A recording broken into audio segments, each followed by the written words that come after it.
Good morning, folks. Welcome to the Almond Landscape YouTube channel, where our goal is to help you become better landscapers, business people, designers, all that stuff. Here we go. We're going to talk about branding here today and a bunch of new decals we got on all this cool stuff out here. Here we go. First off, welcome. We got a little bit of a melt off here today, so that's kind of whatever. Then had a handful of things here, and we got a lot to talk about here quick, but ordered stairs for the office here. That was like $1,500. I should have done that a long time ago. Oops, but that's a pre-made set of stairs to whatever elevation we told them. Then they did the run for us, and we're going to put those up over there. That's going to be awesome. Give us good access here. But we're talking about branding today and the importance of, and our philosophy on how we brand and how we want to be known and all that kind of stuff. So ordered a ton of decals here for everything. I'll show you this on the new truck, and if you go back in the channel, you'll see the video about the new truck and all that. But our philosophy on branding is keeping things super clean and simple. And, one of the things I'd learned from my dear friend Brian Kellett, but it's about keeping things as clean and simple as possible. And so we've got, these stickers everywhere now on all our machinery. And one of the guys put this on. I wish we'd have centered this just a little bit more. Blank space is key to marketing, right? So even though that's blank, it's complicated here with the thumb pad and all that kind of stuff. So, so I wish this had been moved up and over, but you want a lot of blank space. And if you look at the big name brands of any large brand, Procter & Gamble brand or whatever, people spend $1 bajillion on their marketing, you're going to look at their logos and they're going to be super clean. And just like on our trucks here, super clean, super simple. Now the truck is not clean, it's washed obviously, but what I mean is very simple branding. And, we're not listing on here a million things. Just this is our philosophy now, but it's just the leaf, implies, environmental type services on, landscaping, whatever, but that's the idea there. And so on the dump truck here, now this logo is a little bigger than I intended putting on the trucks, but that's okay. Like that fits on the Dodge decent there. And that's what I ordered. That's what I told the guy I wanted. So got a little big, but going down the highway, you're not going to mistake it, right? It's going to be super clean and simple. And you see this sitting on jobs with excavators, and we're, on residential properties. It's going to be pretty obvious, I believe, what we do. And even if it isn't, I don't care. The branding, I think, ultimately speaks for when we're on site working. They see us hauling trees. They see us hauling pavers. That's where we're at. We don't need it to be crazy complicated. Now, our logo used to say just, it used to be almond and then landscape under it. That's cool with me. That's all right. We're just kind of getting to where we're just evolving the brand to be even more, I don't know if elitist is the word, but again, just super clean and simple. Now, what's the difference between Almond Environmental and Almond Landscape? Almond Environmental was a division within the company that we'd started to handle all the commercial stormwater work that we were doing. And it's just within the company or whatever. It's hardly a thing, but that was in there on that. Because what we found was when I'm calling for to order concrete or riprap or materials for contracting for jobs out of town, what I would find out is when I say we're a landscaping company, a lot of the big firms wouldn't take us serious, and they think we plant flowers and bushes, that kind of stuff. And so that's where we morphed to the Almond Environmental end of things, so we get a little more serious interaction with companies when we're working out of town, because locally we're known and it's whatever if we order something. But when we're out of town trying to get priority on material deliveries and stuff like that, the landscaping thing just didn't cut it, unfortunately. But hence, that's why the environmental on a few of the things here. The big truck, I think it's probably the only sticker I had at the time. So I'm an environmental, yeah, missing the T there. But, keeping the branding simple and clean on stuff. I want to show you here. We'll come over to the mini here, the micro, and again, on the boom here, and even on the stick, again, super clean and simple. At a distance, pretty obvious who and what, is going on here. And I thought about putting one down the backside. Might be a little bit overdone. But here on the Yanmar, on the back here, debadged it, took the Yanmar stickers off and badging and all that, because Yanmar doesn't pay us to advertise for them. We need to advertise for ourselves, and I suggest you do the same. If I could ditch the Ford logos on here and it not, be obnoxious looking, I would do the same. So, on any of the trucks.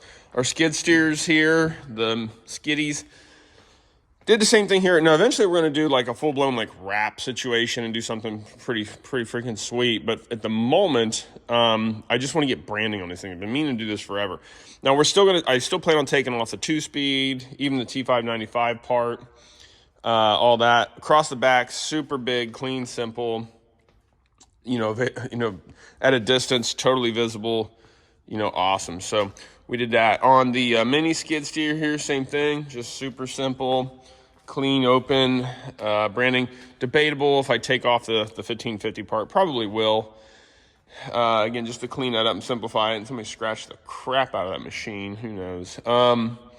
That's why, if you watch our mini skid steer review videos, you see me talking about like when the fuel tanks are sitting out. And if you go back in the channel and you look at our mini skid steer reviews, you'll see me being hard on companies that don't have protection around these plastic tanks.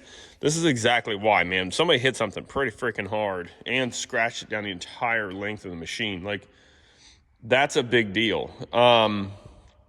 So we've got to do that. Heck, I think actually one time this counterweight lower bolt came off. And I think that's what caused that, if I remember right. I don't know, maybe I'm wrong. But then again, I mean, like somebody smashed this thing. Like, what in the world? But it happens. I do it. I've done this to all my machines too. Not just our team. But, just again, keeping the branding on there, keeping it super clean. Man, I didn't realize how much environmental was on everything. But I think it's just I had so many environmental stickers. That's just what I did. So I need to probably really switch that over to Almond Landscape on all this stuff. Just a fun sticker we put on there. My wife Brittany said we should put a high-vis bikini on her. I thought that'd be pretty funny. So Brittany had a funny idea there. And again, branding just on everything. I threatened to, where's my little floor sweeper? I'm going to put one on our floor sweeper, which I think will be fun. But that's just a kind of a quick rundown here. And then so I ordered a ton more of these decals because I want to just have them ready to put on anything, anywhere. We got job boxes that we're going to be putting all those stickers on and all that kind of stuff. So that's kind of our philosophy on branding, keeping things looking good and clean and simple.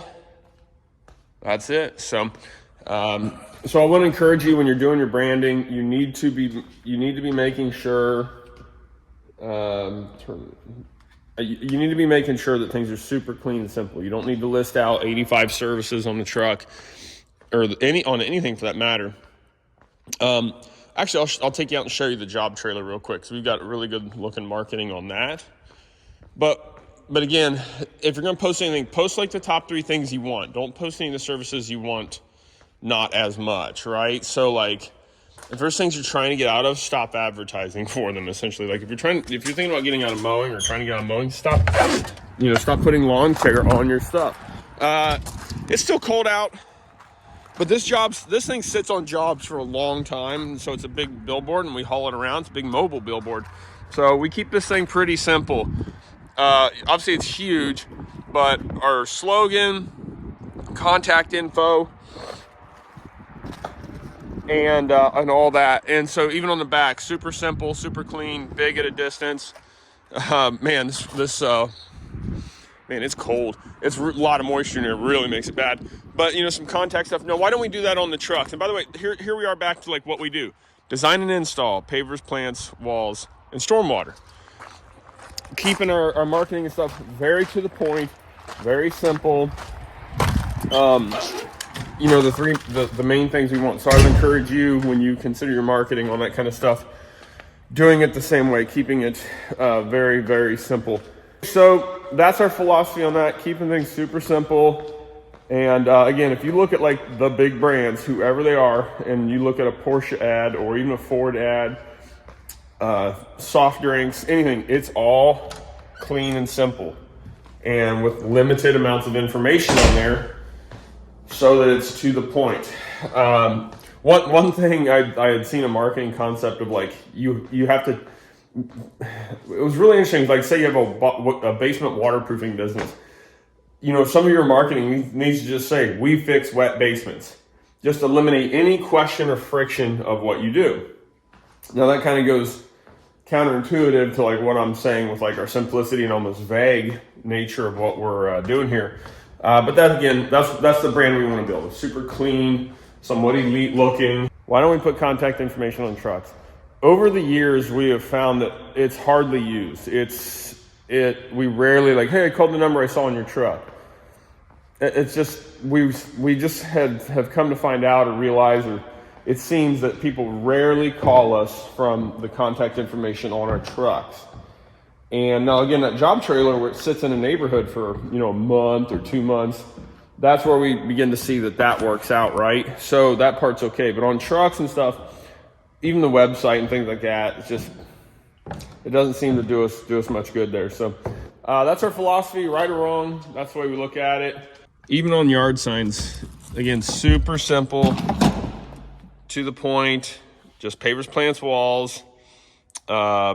Designers of happiness, it's not written for a while, but we're going to go back to our trademark slogan, building reputation by design, even if we put that much information on there. So one last thing. Also, too, if we're in this releases, we have a few dates at the hardscapeacademy.com for some hardscape training still here at the end of the season. You'll come tour our facility, come join us for a couple days, learn how to install retaining walls, pavers. We talk business. It's 2 days, just completely packed full of information for $1,000. You can't beat it. It's a tremendous value. So come join us at thehardscapeacademy.com. I don't know, link in bio and all that stuff. So thanks, folks, for listening in. Check us out, Key Contractor Podcast, Together in the Trades, all that. Thanks.